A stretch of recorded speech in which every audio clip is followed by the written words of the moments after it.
Hello there, this is Gregory Carlson teaching college algebra. This is section 3.4, and it's the intermediate value theorem, which we're going to talk about. The first question the homework's going to ask you is to match one of these graphs to one of the four following graphs right here. So let's see if we can do that. The first thing I notice is I have x to the 3, negative x to the 3, x to the 4, and negative x to the 3. So that tells me that I should know what the shape of the graph is based on these leading terms. And notice that one of them isn't a cubic. One of them is to the fourth power. So which one of these is to the fourth power? This one goes like that. This one goes like that. This one goes like this. The answer is going to be A. So number 3 is going to be A, because it kind of is like a parabola. It's even. This particular one isn't even, but it's going to have end behavior pointing up in both directions. So this one is number 3. Now I have only one positive cube and two negative cubes. So I know this is what a positive cube looks like, and these are both negative cubes. And so I know that this one is the positive cube. So this one is going to be letter D. So this is number 1. That just leaves me with number 2 and number 4. So which one is which? So I notice that when I look at the intercept right here, the y-intercept is easy to see because you plug in zeros for x. And so the y-intercept for this one is 20. The y-intercept for this one is 1. So on your homework, you're going to want to hit the little pluses to see which one has an intercept of 20 and which one has an intercept of 1. And I'm thinking, because this appears to be hitting about right there, and this is going up to 125, I'm thinking this one has the intercept of 20, and this one has the intercept of 1. So that's how to use the y-intercept and the general shape of the graph to match a bunch of polynomials to their graphs. All right, let's do the next one. Use the graph to factor the polynomial. So here's this graph right here of this polynomial, and we can factor it because we know the roots. It looks like we have a root here at -2. This looks like a root of 3, and this looks like a root of 5. Just based on where it's hitting the graph, I think we're supposed to assume that we're hitting at integer values. So if those are the roots, we can factor it really easily. You just flip all the signs, x plus 2, x minus 3, and of course, x minus 5. And you could check your answer by foiling all of this and seeing if it matches the starting polynomial. So there you go. By the way, notice that 2 times -3 times -5 will equal 30. So do you remember back in section 3.3 when we were trying to find answers? All of these are factors of 30. And so that's why the only potential answers are factors of the final number back here. All right, let's try that again. Use the graph to factor the following polynomial. Looks like I have a root of -1. I have a root of 3, but look, do you see how it bounces off 3? That tells me that that's going to be an even multiplicity. So that means that at least this is going to be an answer twice. Also, look, I'm going through the origin, so that means I have a 0 of 0. Get that? I have a 0 of 0. That's funny. All right, so let's factor this. It's going to be this first root, x plus 1, times x minus 0, times x minus 3, times x minus 3. Because remember, that had an even multiplicity. And since we have 4 answers, because the degree is 4, we have 4 roots, it's going to be repeated twice. So you could simplify this a little bit. X minus 0, you can just make that x. So here is how I would write the answer. I would put the x first, then x plus 1, then x minus 3 quantity squared. There you go. So you see the fundamental connection between this polynomial and its graph and the zeros or roots of the graph. All right, let's look at this problem down here. They're going to ask us a few questions about it. We can see that they've already factored it for us, so that's nice. What is the general form of this function? What is the degree of the polynomial, and which ways will the end behavior of this function point? So first, let's figure out what the degree is.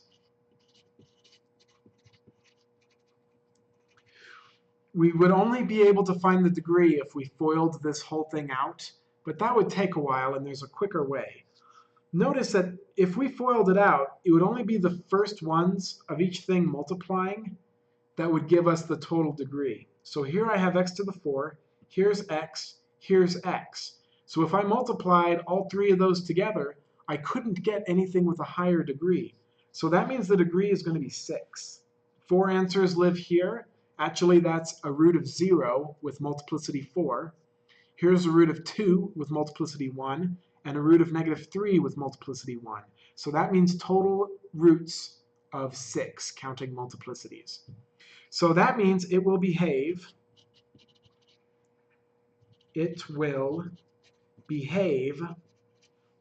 like f of x is equal to x to the 6, because this is going to be the term that dominates the function. So the parent graph is f of x is equal x to the 6. That's its general form. Okay, so that's the general form. That's the parent function. So what does x to the 6 look like? We didn't really talk about this, but in general, anything that has an even power, anything that's going to have an odd power is going to maybe have lots of twists and bends, but eventually it's going to be negative on this side and positive on this side. And the higher the degree, the more bends it's going to have. But at the end of the day, it's going to be going down on the left, up towards positive infinity. Even ones, on the other hand, are going to look like this. This is for even polynomials with a leading term like this one, where the leading term is even. So it's the higher this degree, the more twists and bends it's going to have. But at the end of the day, if this term is positive, if it's positive, it's going to open up like this on both ends. If it was negative, it would be opening down on both ends.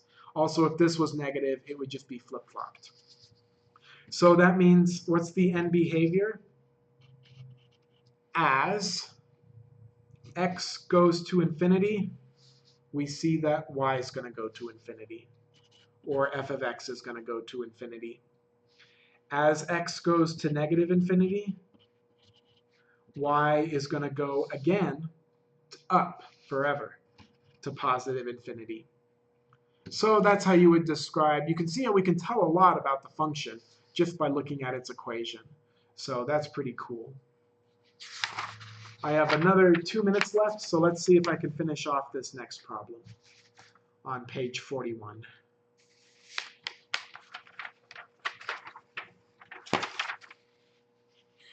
Which of the following graphs matches this equation? Okay, here we go. Let's do it. Excuse me. So I see that, first of all, I see I have a positive 8, x to the 4. That's my leading term. So that's an even polynomial, and it's positive, so it's going to be pointing up, which means I can eliminate these two answer choices right off the bat. If these are both pointing down, which means that that would have to be negative, so since it's positive, it's going to be one or the other. So which one will it be? So this is where it's going to get a little bit trickier. Maybe, unfortunately, it looks like we're not going to be able to tell from our y-intercept. It looks like these kind of have the same y-intercept, so we're not going to be able to do that very easily. Instead, what I'm going to do is look very closely at the graph, and it looks like that's a root of 6. That's a root of -5.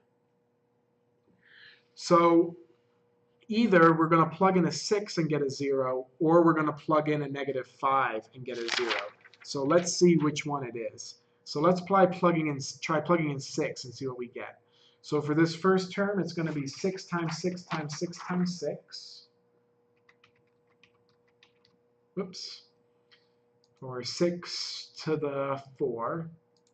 So that's going to be 1296 minus 6 to the 3 equals 216 times 67. So minus 14472 plus 6 times 6 is 36 times 75 is 2700 minus 270, or plus I should say, 275 times 6 is 1650 plus 125. All right, so let's try plugging all of that in. I have 1296 minus 14472 plus 2700. Wait, there's something wrong about that. Let me look at this term again. 6 to the 3 equals 216 times 67.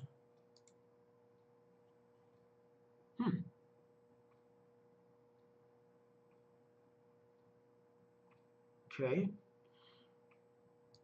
Because there's no way that's going to equal 0, and according to my notes, that should be the answer. Maybe that's not 6. Oh my gosh, it's 5. It's not 6. All right, that's okay. I'm sorry, I plugged in the wrong number because this graph is so hard to see because they make it so small. I'm just going to go ahead because I'm almost at 12 minutes. Sorry about that. If you plugged in 5, you would get the following.